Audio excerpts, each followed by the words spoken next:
Hello and welcome to another episode of the Chrissie Mayr podcast.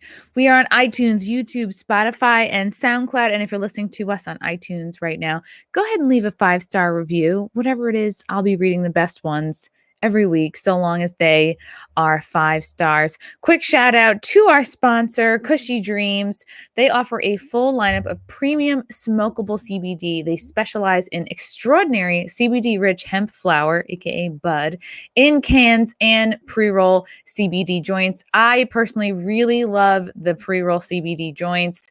I just take a couple pulls.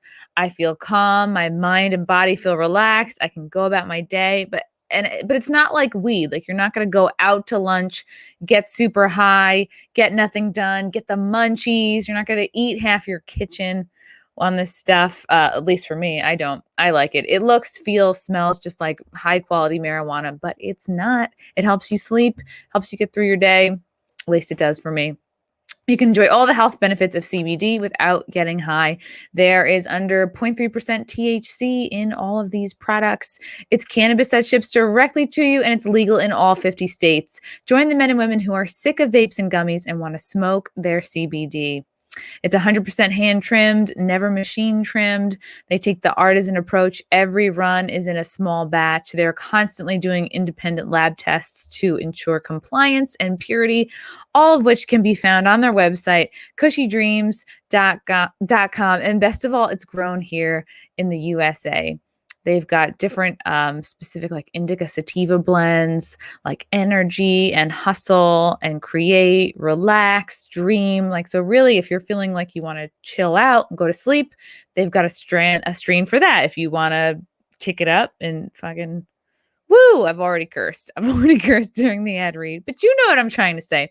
Go to cushydreams.com and get you some high quality CBD bud at checkout. Use promo code CMP to get 20% off every offer, guys. We're all carrying around a lot of anxiety. We're all stressed out. So just smoke some CBD, guys.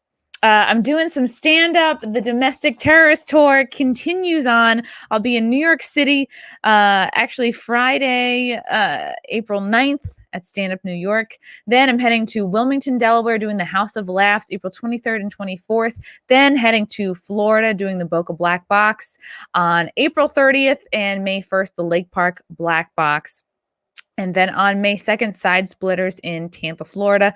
Then the Bricktown Comedy Club in Oklahoma City on May 9th. Then Comedians of the Compound are heading to Austin, May 14th and 15th. And for more dates and updates, just go to my website, chrissiemayr.com.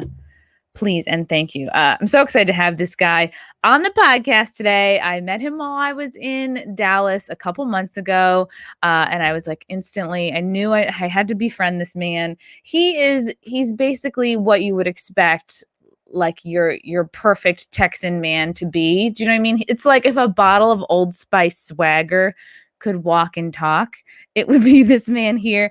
You may have seen him on his Blaze TV show. You may have seen him on tour. You may be listening to his new album, Y'all Shut Up. You may be interested in buying his new book that's going to come out soon that we're going to talk about. But yeah, I'm so excited to welcome him to the podcast, Chad Prather. Hey, Chrissy, it's good to be with you. Wow, thanks for doing it. You know, I'm like setting you up to be this like Texas hunk, and you show up not in your classic cowboy hat. But you know, you guys will have to just imagine it at home watching. I do feel like a spilled bottle of Old Spice, though. Yeah, you're very old. You're very like Old Spice, but like new generation. You know, I like it. It's good to be with you. You look good. How's everything going in your world? Thank you. Very good. I got this, t-shirt in the mail. Somebody sent it to me, a very nice person. So, Nice. it's very cozy, very comfortable. I have my party foul pub beer koozie over here. Yeah, things are good. Things are good. It feels good to be getting to do a little bit more stand-up recently. This podcast has been so much fun, and like that's like what I'm super grateful for the pandemic stuff, is that it's helped me discover doing podcasting, and I love it. And I've gotten so many cool conversations under my belt, met a lot of cool people that I otherwise wouldn't have. But yeah, what do you think for you, because I feel like you're somebody who looks on the bright side, what do you think you got out of the last year? It was kind of a weird deal, wasn't it? We were kind of left to our own devices. We got shut down in a quarantine and didn't have anything else to do out in public. So we had to find ways to keep ourselves busy. It was actually 2020 for our own online sales with our merchandise and things was a great year. Oh, wow. It was a record year for us. So financially, it was fun. It was really great to see because people were at home spending money. And so we have, our own line of unapologetic patriot merchandise that people tend to enjoy. And yeah, it was strange because there were things we focused on that had we not been shut down, I probably wouldn't have focused on, like finishing the book that comes out in August. And yeah, there's a lot that's happening there. So Am I Crazy is the name of the book. Because I'm like you, it's hard for me to sit still. I'm a pretty hyperactive guy. It's hard for me. I kind of have to be forced to sit down and be still. And we finished the book, and I'll never be happy completely with it, but it looks pretty good. People can. It's kind of like putting your baby out there, and you're afraid people are going to say it's ugly. Definitely. People are pre-ordering it, so it's great. And you're wearing a straight jacket and a cowboy hat. It's good. An unapologetic patriot takes on insanity of today's woke world. Like, what made you want to start writing a book? Well, I started on that thing. It was just kind of some random musings of just my outlook on the world and the things that have gone crazy. Everything from the way we do relationships now to politics to the way we interact with each other, social media, various personalities that have been in the headlines that, before would have never been in the headlines, and the emphasis that we put on some really crazy stuff. So I call it a good bathroom book, especially for us guys. We can sit down, read a chapter, and then come back, 2 or 3 times a day and sit down and read a couple more chapters. It's an easy read. It's, it mixes humor with a little bit of common sense and just kind of pokes at the world a little bit, and also makes fun of all of us. Because let's face it, we all are crazy. For real, we are. And when I was in Dallas a couple months ago, I went during the blackout. I picked the best time to go to Texas, and I met you and did your show, and I was like so blown away and impressed by you. The set was gorgeous. The show was so fun and so relaxed. I just love the way you ran the show. It's like, it's casual, but it's smart, and you're sharp and funny, and you have like a really great team that you work with over there at Blaze. I appreciate that. We work, I always say that it takes a lot of practice to be spontaneous. And what we try to do is make it feel like you're sitting in the living room with us, maybe having a drink and just chatting over current issues and events that are going on. And it's pretty laid back. And we do have a great team. We've got a great group of folks. I told them at the Blaze, I said, whenever you guys build a set for me, I said, the only thing I want to make sure that there's a bar on set, that we can put people at the bar. And that's what they did, and everything else they designed. And they put together a fantastic set. We call it Studio 22. And which it's just kind of weirdly prophetic, since now I'm running for office in 2022. So my God, that is so wild. Wow. And you know what's weird, Chrissy? I played baseball through college and some semi-pro baseball, and my number was 22 the entire time. So no way. Okay, crazy. That is weird. This is your aligned. Yeah, absolutely. That's really neat. I was trying to bring up your show so people could see just like a little snippet of what the set looks like. If you pull it up on YouTube, you can see it there. The set looks incredible. Oh Lord, I don't. Gonna give you the ad. I'll watch the ad. I'll watch the ad. Yeah, but look how great this is. It's really, really cool. Look how handsome that old guy is. Look how gorgeous this man is. Yeah. So you were telling me you didn't always wear the cowboy hat, and then you just got some advice. Someone said to you, I was doing it. I grew up in the horse world, and it's funny, I grew up in the state of Georgia, and it wasn't always as acceptable wearing the hat. People didn't, they didn't live in that world. I came to Texas 20 years ago, and I felt like I'd kind of found my tribe, and I started doing a television show that was based on horses. It was a travel show all over the country. And so that kind of gave me permission to go back to the hat, and it was good, and it's kind of been a bitch over the years trying to have you're identified by the hat. So going out doing comedy shows, you got to travel with the hat. You got to stick the hat somewhere. Some people want me to stick it up my ass. You got to put it under the seat in front of you on the airplane. I've forgotten them on planes. Just the other day, I was headed to our tour bus and got 20 minutes from home and realized I'd left the hat at home. Oh no! It can be a bitch. We got to turn around and go back and get the hat. And I told the comedian that was traveling with me, Jesse Payton, I said, never have something so obtrusive that you're identified by, because it will bite you in the ass eventually. But I like it. It's become a calling card in a lot of ways. The beauty of the hat is it causes people to underestimate you. I love that. Really? Yeah, they think you're just some good old boy that doesn't know a whole lot of things, and probably married his cousin or something like that. And I love that people underestimate you, and then you can kind of shock them with some logic and rhetoric. And yeah, I mean, I kind of fancy myself a Southern intellectual, if you will, if such a thing exists. But yeah, absolutely. I love that. I love being able to do that, because it disarms people in a lot of ways. And I remember you told me like you were kind of like more of a TV personality, or like you had your Blaze, and correct me if I'm wrong, you had your Blaze show first and then you started doing stand-up?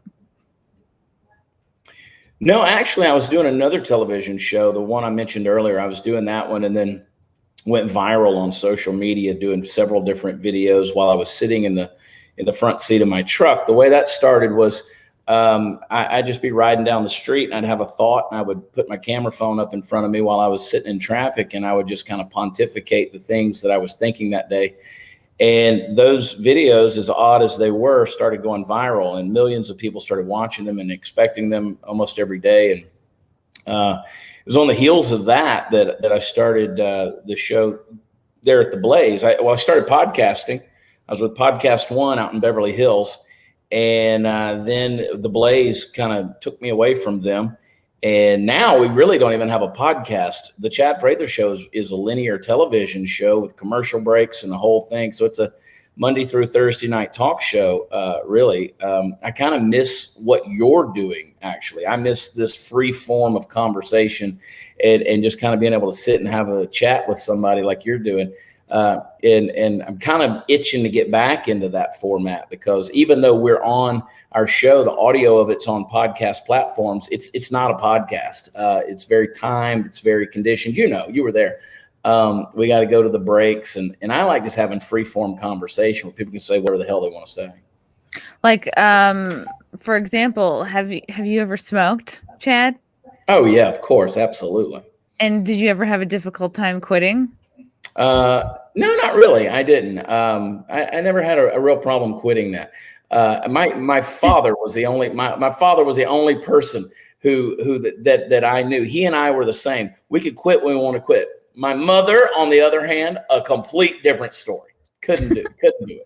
This is right after you say, I miss podcasting. This is a perfect time to do my organic ad read. Did you know, Chad, that Lucy Nicotine is a company founded by Caltech scientists and former smokers looking for a better and cleaner nicotine alternative. These products were researched and developed for 3 years to be made for people, not patients. Lucy has a nicotine gum with 4 milligrams of nicotine that comes in 3 flavors: wintergreen, cinnamon, and pomegranate. I've tried all these, Chad. It doesn't taste at all like I'm chewing on a cigarette. It just tastes delish. Yeah, I'm kind of a big fan, but I feel like if I keep chewing it, then I will get addicted. But I did try them all. I understand. Yeah, that's the cigarettes can be a thing. I'm a pretty heavy cigar smoker, and I'm fortunately not trying to quit. I probably Cigars are kind of cool, to be honest. Like I totally get it.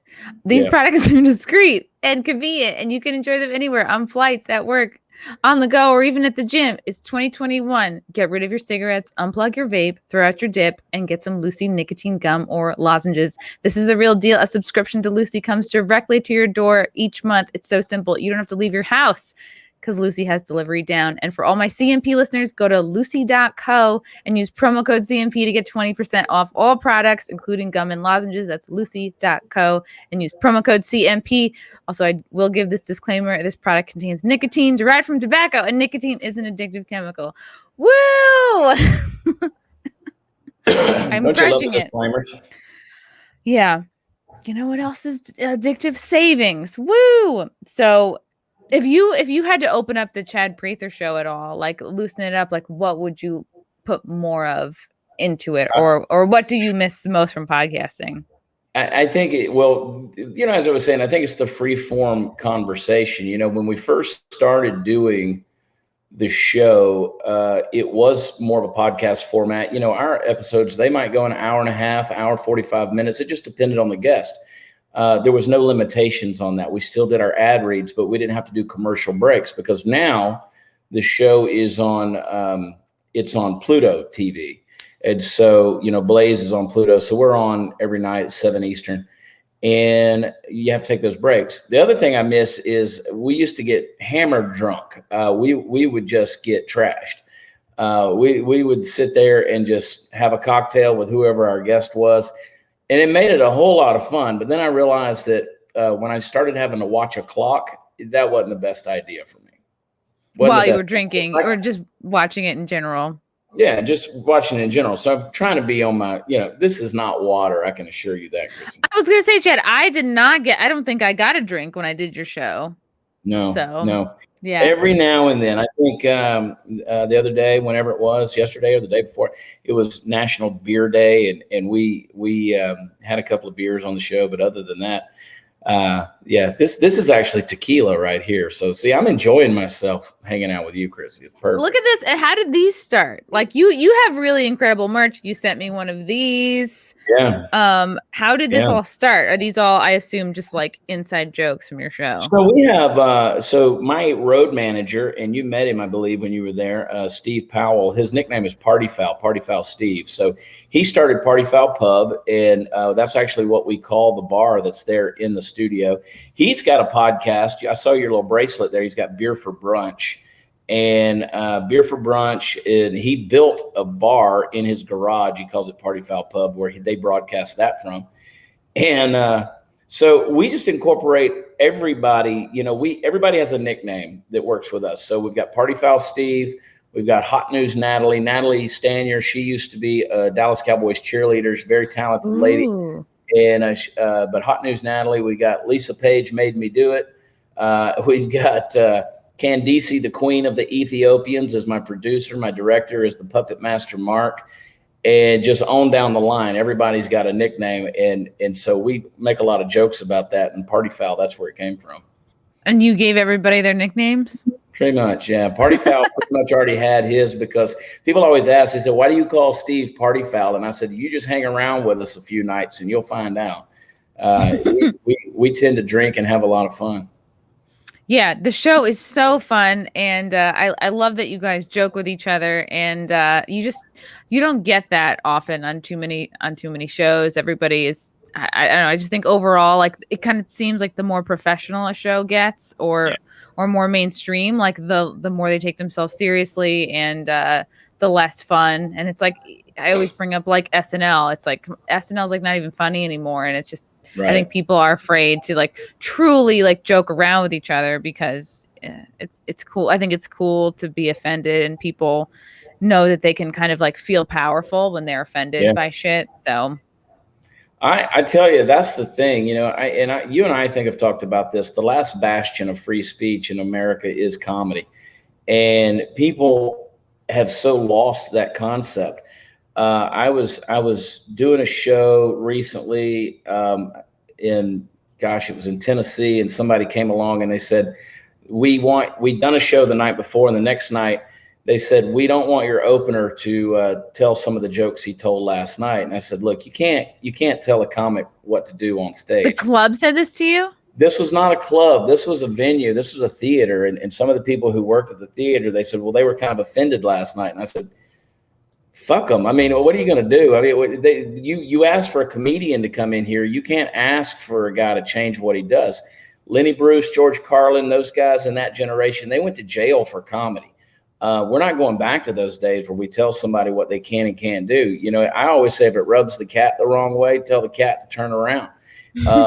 We're here to do comedy. We're here to offend you. Mocking and ridicule it's in the job description. That's what we do.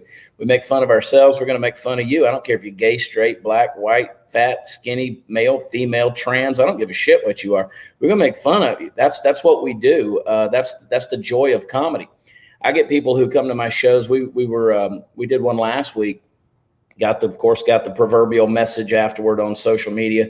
They said, we came to your show. We were disappointed. We were expecting some serious political banner. And I'm like, what part of mature comedy show on the banner did you not read? I mean, it's a mature comedy show. We're here to tell jokes. And that's what we do. And it's kind of sometimes with what I do in the political world, doing political commentary mixed with comedy, people don't know how to separate those two. They think you got to be one or the other. And so I have to kind of walk a razor's edge in that regard. And that's the beauty of what we do on Blaze. They kind of give me a free rein to go out and be not so serious about things, to be politically incorrect. You know, political incorrectness and wokeism, if you will, that collectivist groupthink has destroyed the hell out of language, because now people say these things that the wind blows a certain way and they feel they've got to say things a certain way. And that makes them a nice person because they don't want to marginalize anybody or any group of people. But that doesn't change what's going on in their heart, right? Because they might be lying. They might just be saying all the right words. I would rather somebody come out and say exactly what they're thinking, because then if they're being an asshole or a shithead, I can call them an asshole or a shithead, right? I can do that because their language, which is really the only way I can get a reflection of what's going on in their brain and their personality. I got to be able to hear what they say. And I want a person to tell me the truth. And so we've gotten into this cancel culture because people have done that. And especially in the world of comedy, man, those are things that just can't happen. Yeah, it's interesting that you said you feel like you have to walk a fine line between, like, because people do watch your show on Blaze for the political commentary, and because you are so funny, like your take on the news is very common sense. You do say what a lot of people are thinking. Do you feel like oftentimes, like, oh, like you just said this example, oh, we were expecting this serious conversation about the news. It's almost like the people that come to you for news don't appreciate your sense of humor. And then do you ever feel like the people that, you know, maybe they come for their sense of humor don't appreciate all of the political talk? Like it's hard to make everybody happy. Yeah, it's hard. I mean, it's virtually impossible. The nature of how we do the show on Blaze has caused things to get a little bit easier for me. Because our show, we're not doing comedy on that show, but we are poking fun, right? Sort of an armchair philosopher that sits there and looks at the headlines of the world that are going on right now. And we sort of make fun of it.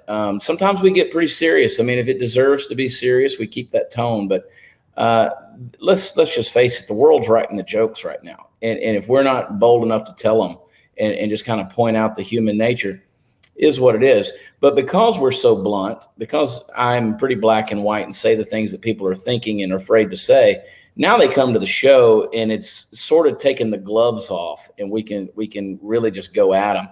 And again, I'm not advocating for comedy that is in one way or another vulgar or deemed offensive in the sense that somebody's dropping F-bombs or, you know, this or that. I'm talking about free speech. I'm talking about saying the things that need to be said and looking at, you know, the human condition.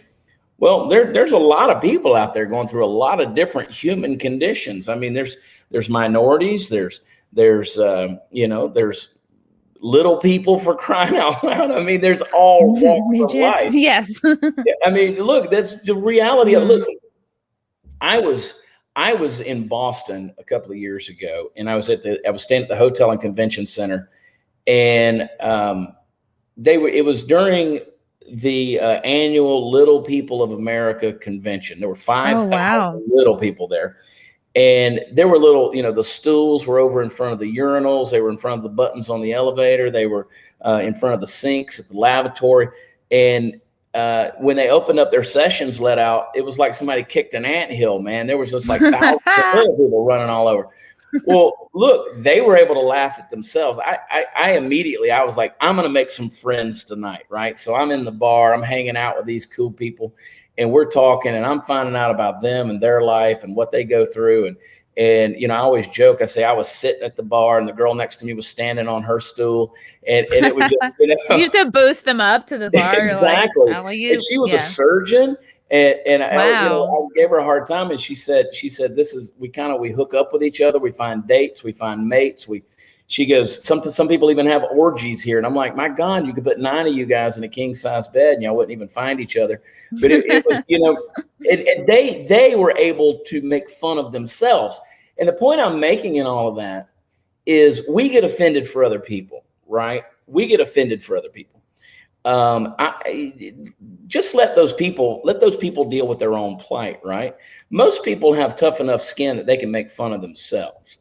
I got this whole, especially if you've been a midget your whole life. By the time you're like a grown ass man or woman, like you have some comebacks. Yeah, I mean, you've dealt with it. You've heard all the jokes, right? You know how to deal with that.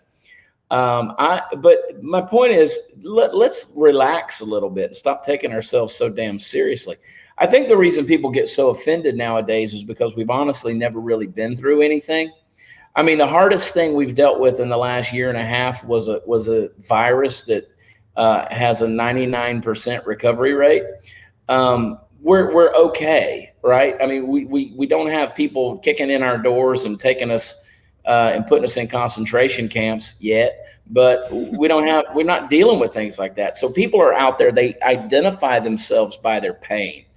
And so you get around somebody, they love to tell you what's happened to them, you know, what went wrong in their life. They want to talk about it. And God forbid you ever fix that problem for them, because they find their identity in whatever went wrong. And so now we don't have people who've really been through any hardship. And so their offendedness is their hardship.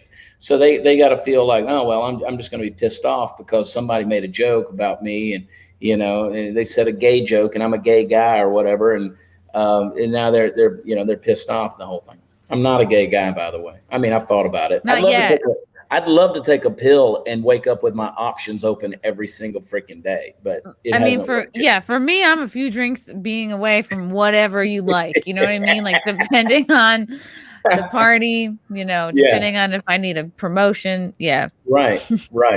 I'm telling you, every guy in the world has asked that question. Hey, bud, would you suck one for $1 million? Or they've been asked it. And any guy that says he hasn't is lying. All right.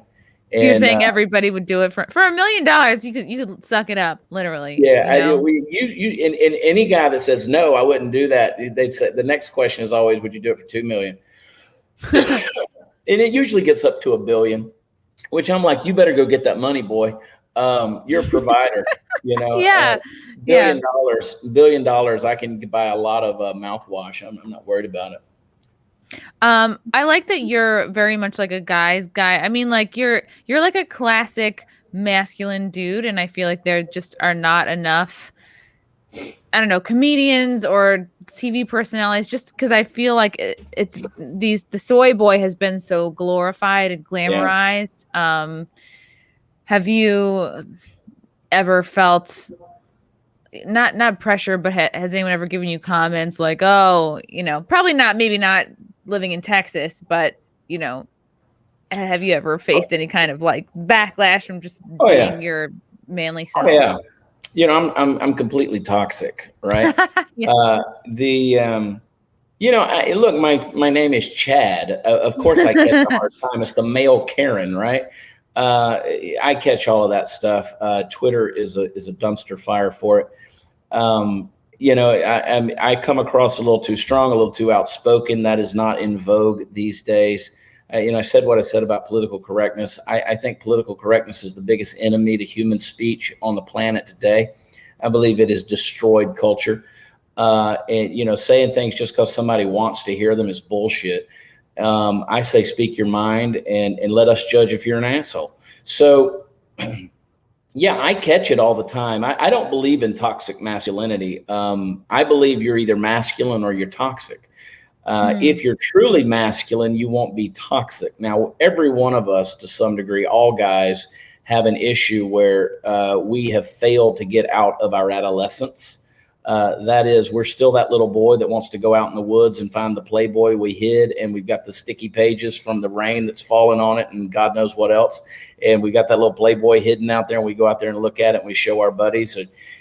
Or we sneak a little bit of dad's whiskey from behind the bar and fill the bottle back up with water. We're all that adolescent boy that doesn't know how to be a man. And every culture in the world, except for the Western world, has called its boys into manhood, whether it was a bar mitzvah, whether it was a vision quest, whether it was some form of a hunt, some kind of thing like that. We don't do that here. We don't do that in America. We don't do it in Europe. At some point in time, you got to call boys into the tribe, right? And say, okay, you're sitting in the council now. You're one of us. We don't do that. And so we have a bunch of little 40-year-old, 50-year-old boys that are running around putting notches in the bedpost, trying to see the next conquest they can find in terms of female domination. That's toxic. That's not masculinity.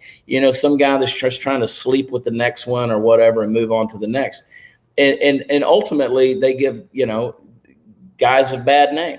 But let's face it, Chrissie, men are stupid. I always say that girls are crazy and guys are stupid. And sometimes when you put your wiener in a girl, it pulls the crazy out. But let me tell you, the guy is so stupid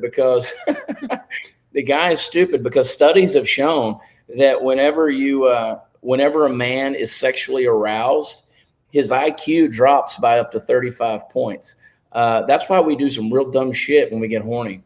What is it for women though? We do dumb shit too. Like, well, I don't know that as much. Go home with you guys, Y'all are just crazy enough to fall for this crap. No, it's weird, man. It's the human condition. Whether it's Venus and Mars or whatever it is, but men and women, we are definitely opposites, which is something which is now that we're discussing all this gender stuff in society these days. It's crazy, man. Men are men, women are women. I always tell people, I said, look, I'll be on stage and I'll say, I got a wiener. I know I have a wiener. It's a mediocre standard issue. Prove it. No. It's a Caucasian wiener. It's standard issue. But with the right mix of pharmaceuticals, it works. And I say, half the people in this room, y'all have wieners too. And I use the word wiener because it's just fucking funny to me. I say, half the room, y'all have wieners. The other half of you don't have wieners because you're females, you're women, or else you're injured, right? But that's really the only options you got. You're a dude, you're a girl, you're injured. Something's wrong with you. Anything in between is a little bit crazy. And now we have these people who, with all of these, I'm a whatever, cisgender, I'm pansexual, I'm bi this, I'm two-spirit. I don't even know what the hell they're talking about anymore. Look, all I know is I've been to a few women's rallies. I didn't mean to go to them. I just kind of walked into them accidentally, where they're wearing the vagina hats. And I know that those women are pissed off at me and my wiener, and they never met either one of them. And women's marches is a horrible place to pick up chicks because they're angry. And I think us guys should get together and we should have a foreskin rally because all inches matter. And we lost our flesh. I would go to that. Yeah. We could shave our heads bald. We could wear turtlenecks and pull them up, and just walk around like that. Just shows real wiener solidarity. Yeah. 2 heads are better than one. I mean, I see so many t-shirt slogans. Yeah. We walk down the street and be a bunch of dicks. It's really unfortunate. It's like what you're saying. It feels like our culture has like used men and women, but it feels like the focus has been on men for a while, like the toxic masculinity thing. It's almost like our culture is using like the natural kind of strengths of men. Like men want to lead, men like to explain, men like to be in charge, men like to make the first move. That's what also makes them like great providers, great dads, great whatever. But it's like our society has flipped around in a way that like all these qualities, which are good qualities, have now become negative qualities. And I think to me, it seems like it's left a lot of like young men like confused about like, who am I supposed to be? Like, Yeah. what's my place in the world? And like with women, it's like, I'll say this all the time. Like I came out of college totally brainwashed, thinking I didn't want or need a man, and that it was cooler not to, and just like, if you're feeling like you want to settle down or have kids, like ignore that, because that's what stupid women do. Like smart, funny women like you have careers, like, and it took years to like unravel all that. Yeah. No, I've got 3 daughters, right? I've got 3 daughters, I had two of no them. idea. Yeah, I've got 3 daughters. I've got 2 sons, and my oldest Oh my 3. God, I had no I idea. know. I'm prolific. I got 3 dogs, a cat, 5 kids, and a vasectomy. It's fantastic. It's the best 25. You got a vasectomy? Yeah, oh yeah. You can put this shit anywhere now. You're the second podcast I've done this week with a guy that's had a No kidding. vasectomy. Hey, Yeah. listen, it's the best $25 You're office copay a guy can spend. I'm not lying to you, Chrissy. Yeah. Anyway, I got 3 daughters. They're my oldest. My 2 oldest girls are at 2 different universities across the country. They're doing great. And I tell them all the time, I said, I want to be able to keep an open conversation with you guys. I'm not going to preach at you. You're adults. I'm not going to try to brainwash you. I raised you the way that I did, with a value system. I've always said that raising kids is, it's more than teaching them right from wrong. You have to teach them a value system, because if they value it, then they'll make a choice based on the value. And so I tell my kids all the time, right for me may not be right for you. Wrong for me may not be wrong for you. But if you value something, then that'll be a direction you go in life, because it'll keep you in line. If you don't value it, then it really won't matter what you do with it. So I tell them all the time, I'm like, look, just so you know, I said, we're not going to fund bad ideology.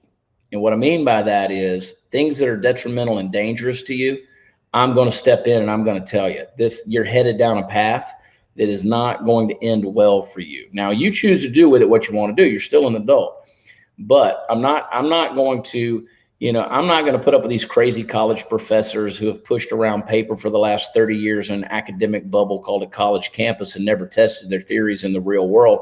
And they're going to tell you a whole ration of bullshit about how the world works, when that ain't how the world works. And you're going to walk out of there disillusioned, disenfranchised, and disconnected with the rest of the world. I said, I'm not going to fund bad ideology. I said, I'll discuss the issues with you, and I'll have an open mind. And I believe in complex thinking and critical thinking.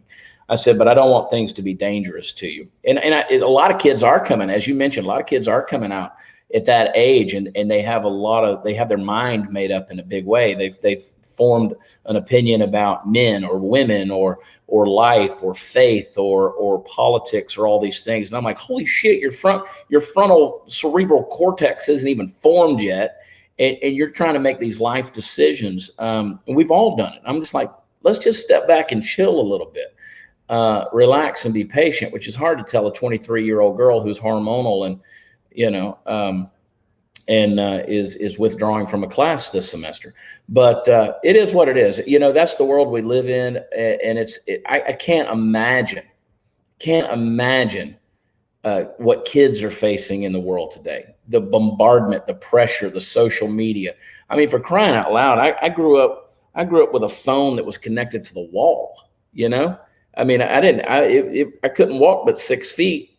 Now we got these supercomputers in our pocket. We got everything from Instagram to Facebook to Twitter to whatever you name it, emails that are coming in, and it's insane, Chrissy. I mean, it's just insane. I can't imagine the pressure these kids go through.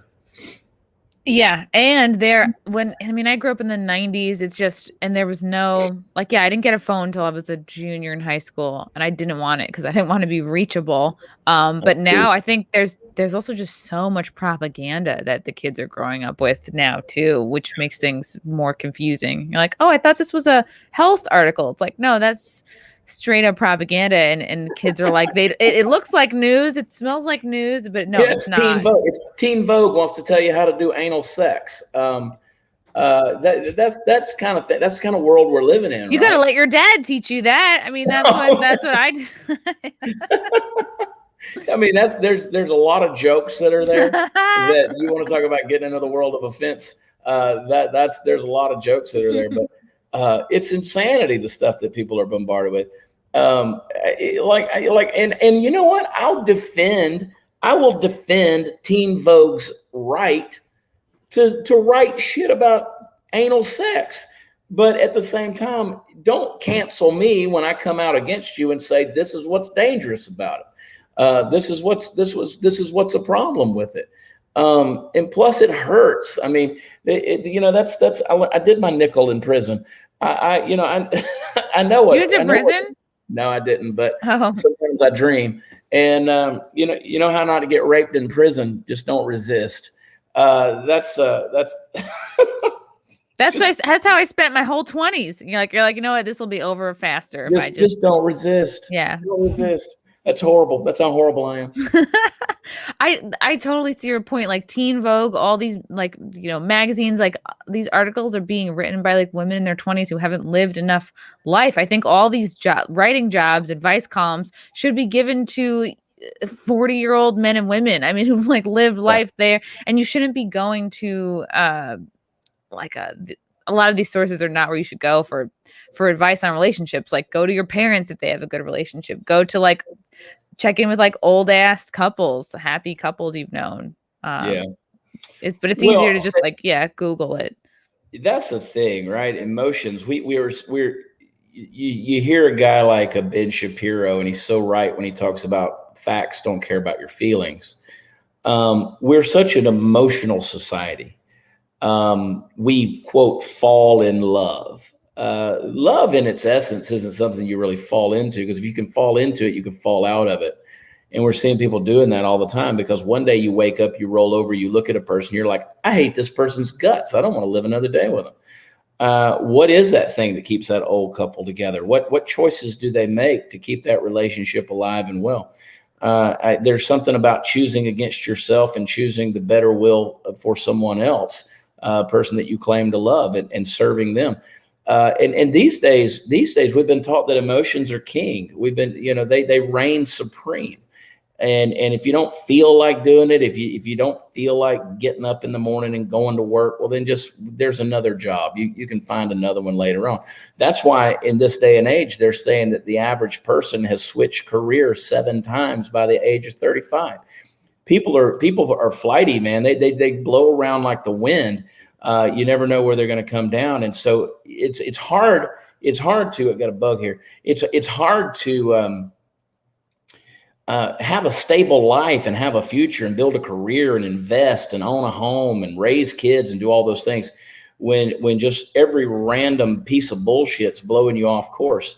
So I feel for these kids these days. I really do. It's a hard thing, man. And parents are AWOL. Parents are just as bad as they are.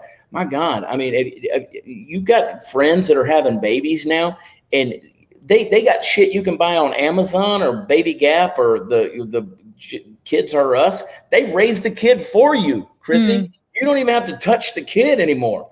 Like, they got all kind of stuff that'll come in. People are the thing that rocks the baby for you. It's insane. You don't even have to see that kid till he's like 3 or 4. Just put it on a Roomba. It'll vacuum the whole house. It's true. It's true. And I mean, the whole thing, it's like, in that regard, we're like closer to the Jetsons, but at least in the Jetsons, they got along. We can't do that in today's America, which is weird.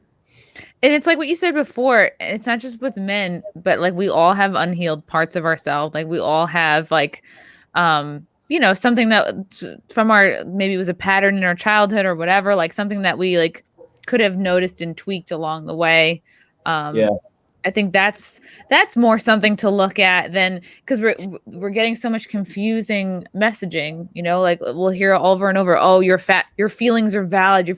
Okay, sure. But that doesn't mean you have to spend a whole day wallowing in it. Like your feelings and your thoughts like really come and go. And like you should give them the freedom to go, like when you obsess and like give your emotions more weight than they deserve. It's like, it's okay. It's like what you said, like just be chill, relax, like, and really focus on the thoughts and feelings that you're letting come in, and also be like free to let them go as well. So it's not like you're not and that's the rolling. thing, you know, feelings are not bad. They're not evil. You know, if I put my hand on the stove, I feel heat. I move my hand. That feeling told me to make a change. And feelings can help you do that as long as you know how to balance those feelings. I spent in and out of 20 years in third world countries, traveling and doing medical work and stuff, trying to give back to the world and just trying to find myself. And I'd be in and out of these places. And wow. When did you do that? In my 20s and in my 30s, late teens through my 30s. So when I was in college, I would get out for spring break or in the summertime, and I would take a few weeks and I would go to these countries. I spent a lot of time Central America, El Salvador, Guatemala, Honduras. I totally get why those people are leaving those countries and coming to our southern border. Met my first wife in Nigeria, so I went all the way to West Africa to meet a white girl from Alabama. And so I can remember walking through a market one day, and I saw this fruit stand, and the translation at the fruit stand of a sign that was over this fruit that said, and it was for the workers who were there. It said, "Today's spot is tomorrow's rot." And it was basically telling them to check the fruit. If there were spots, it needed to come out because it's going to be rotten by tomorrow and unsellable. And I tell people, I said, that's the way feelings are, right? Feelings tells you where the spot is. It's like, I feel this spot of pain. I feel this spot of euphoria, whatever. Guard that, because that feeling, if left unchecked, can get pretty rotten. And that's what happens, man. That's why people get hurt. And they get emotionally, whether it's unforgiveness, bitterness, a bunch of emotional crap that rises up. You can't get over some guy that broke your heart because it hurts and you just can't let him go. And now it's turned into something tangible where you're sitting outside of his window in the bushes and loading the gun and weird shit and sharpening knives and burning him in effigy. That's where it gets a little crazy. We talk about it a little tongue in cheek, but it's a fact of life. Yeah. It's like, it's just comes down to being self-aware and the scary job of parenting. It seems like there's just more distractions for parents, more distractions for kids. And I'm not a parent yet, so it's easy for me to just like judge. But I'm trying to find a smooth segue into why you chose to run for governor. Because I have all this wisdom. Are you kidding me? No, I'll tell you how, Chrissie. You go all the way back to the name of my book, Am I Crazy? Yes, I'm crazy. And that's why I made the decision to run for governor. No, seriously. If you're asking, I'll tell you, I live in Texas, man. Texas is one of the freest states in the union. It's an incredible place. You and I were comparing notes about New York versus Texas. And I don't know how you guys have put up with what you've put up with. Well, we don't like being told what to do in Texas. And our governor, Greg Abbott, has a habit over the last couple years of making some decisions that were a little bit restrictive on Texans. And I just decided in July of last year that I'd had enough of it. And I said, I'm going to put my money where my mouth is. And I'm going to use my platform to at least use my voice to see if I can stir things up and get things moving back in the right direction. Because we've gotten to a point where here in our state, we're playing politics, and I don't like that. We're adhering to the status quo, and the status ain't nothing to quo about. So I want to break that trend. And I said, well, I don't really give a shit. I'm gonna speak my mind and say the things that I'm thinking and see what we can stir up. So I made the comment on Twitter. I said, I'm going to run for governor in 2022. And I had no idea the firestorm I had created by saying that. A lot of people jumped on board with it. A lot of people went crazy. We put a lot of thought and analysis into it and finally made the decision. We said, you know what, we're at least going to be a part of this conversation for a while. I'm not sitting on $40 million, $50 million like a lot of these candidates do.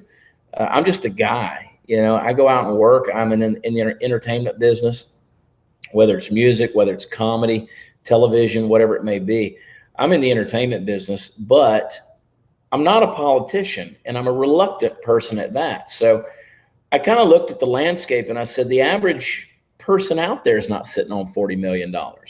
And they want to be represented, because what happens is there's this trend or this principle in leadership that says if a leader gets too far out in front of the people that are following him or her, that the people following begin to perceive them as the enemy. And I think that's what's happened in American politics in a big way. The folks in DC, the folks in Albany, the folks in Austin, they can't relate anymore to what's going on with the average person and the average plight that's happening. We've had a lot of things, from COVID to the recent ICE shutdowns. You got stuck in the middle of it. I mean, what a shit show that was. It should have never happened. And it wasn't the fact that it got cold. I have people from New York saying, oh, you guys can't handle a little snow and ice. It's not that it got cold outside, it's that it got cold inside. And that should have never happened. There were people who were freezing because our power was shut off. It was shut down. And then when it came back on, people were getting $15,000, $16,000, $17,000 bills for why did that happen? I don't really understand. It was insane. It was insane. So then they had to backtrack and go back and try to fix all of that because their power was shut down. But of course, they were continuing to expend an attempted energy to try to get the power back on. And so it was, the thing was working overtime to try to, and it just, you pull the chain and nothing's happening. So people were catching the brunt of that. But there's been a lot of stuff that's happened over the last couple of years in Texas that, as I say, Texas is not the Texas that most Texans think it is anymore. We trail behind in so many different areas. And my deal is I want to remind Texans that they have a great history. They have a great heritage. And as our second president after David Burnett, but our first real president in the Republic of Texas, Sam Houston, said, you should govern wisely and as seldom as possible. Government's gotten so big, we've got to get it out of the way and let people just govern themselves, govern their own communities, let government do its job, and let's stop. I mean, we got 2.5 million bureaucrats that are unelected in Washington, D.C. that are reaching their greedy, bony fingers into everything that we do as Americans. And we didn't elect these people. We operate in Texas in a state that's bigger than most European countries. And we've got the 8th, 9th largest economy in the world. We definitely shouldn't be trailing behind in all of these areas. So that's kind of been my motivation. And as I said, I'm probably freaking crazy, Chrissie, for doing what I'm doing. The smear campaigns are fantastic. You have smear campaigns? Oh, God, yeah. Oh, man. Because I've done it all. I've done it all. I mean, Matthew McConaughey, Matt says he's going to run. He's considering it, right? He's thinking about it. There's no smear on Matt because he's Matt McConaughey, right? We know he's done a bunch of shit in his life. Look, I've lived a rock star life. I've had a lot of fun living on the road, doing things. I've traveled. Look, I'm a good person in terms of my morals. I haven't done anything illegal, so to speak. I got pulled over in 2006 drinking and driving. It wasn't a good situation. But other than that, I'm not pulling any Andrew Cuomo's. I'm not pulling any Jeffrey Epstein's. I haven't done anything like that.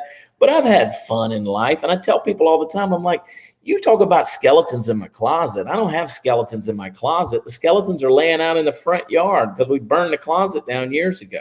I'm one of those guys that if you come to me and say, hey, we heard you did this, this, and this, I'm going to say, no, I didn't do any of that. It was way worse. So, I wouldn't trust somebody who hadn't partied in their 20s, 30s. Like if you haven't really lived your life, if you're living tentatively because you're like, I might run for office one day. It's like, I don't really trust that person. Well, the problem with that is it eliminates good people.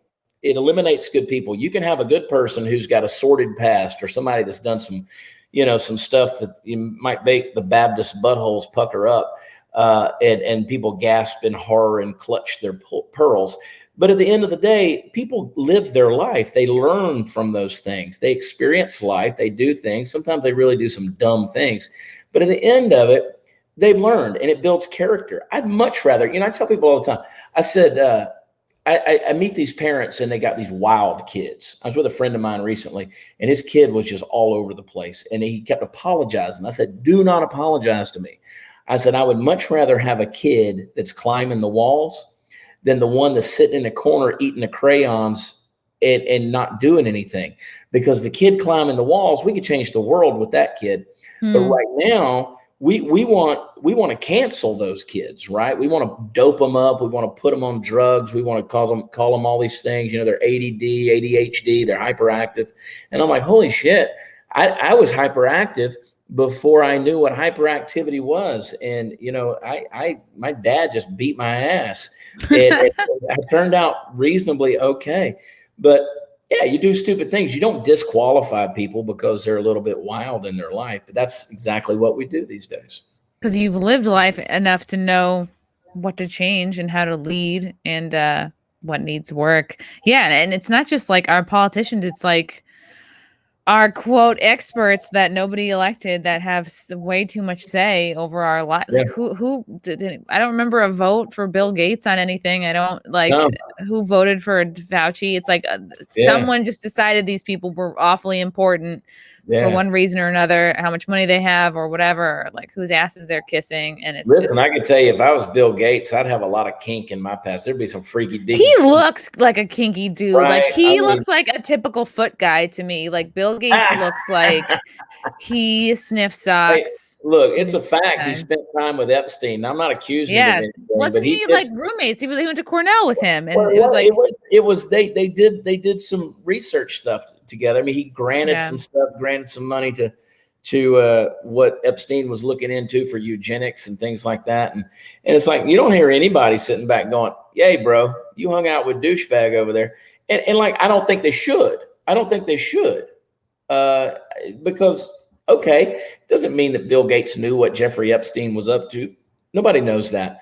But we don't hear anybody saying that. But there is that one clip of Donald Trump doing the white guy overbite dance while he's standing there next to Jeffrey Epstein. Right, and that's everywhere. Yeah. Yeah, over and over again. And everybody wants to talk about that.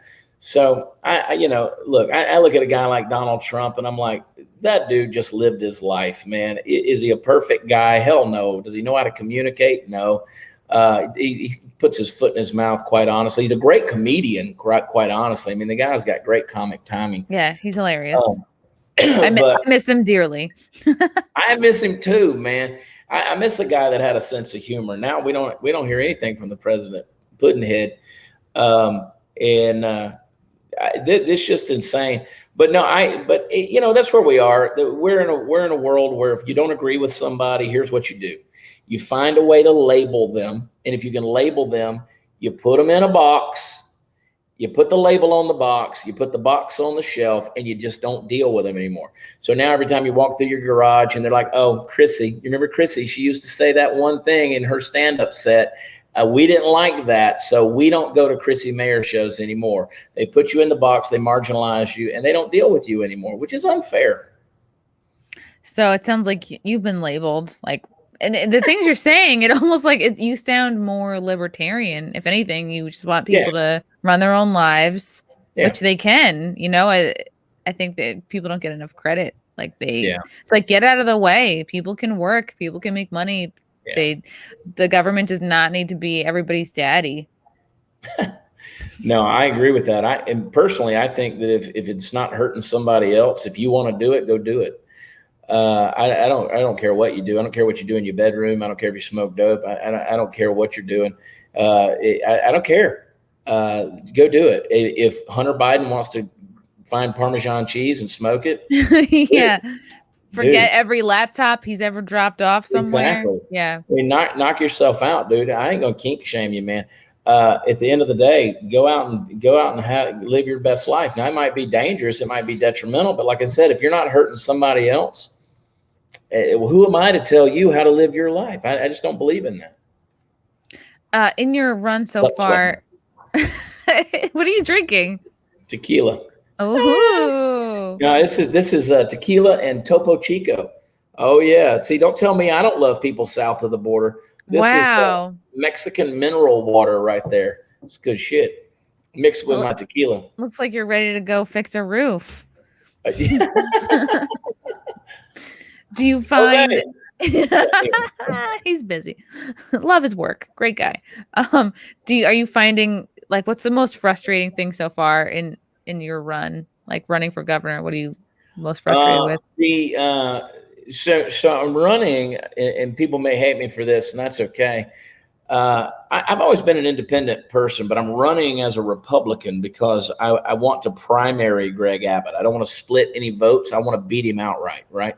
So if it's all or nothing. You either beat the guy or you don't. But there's no splitting of anything.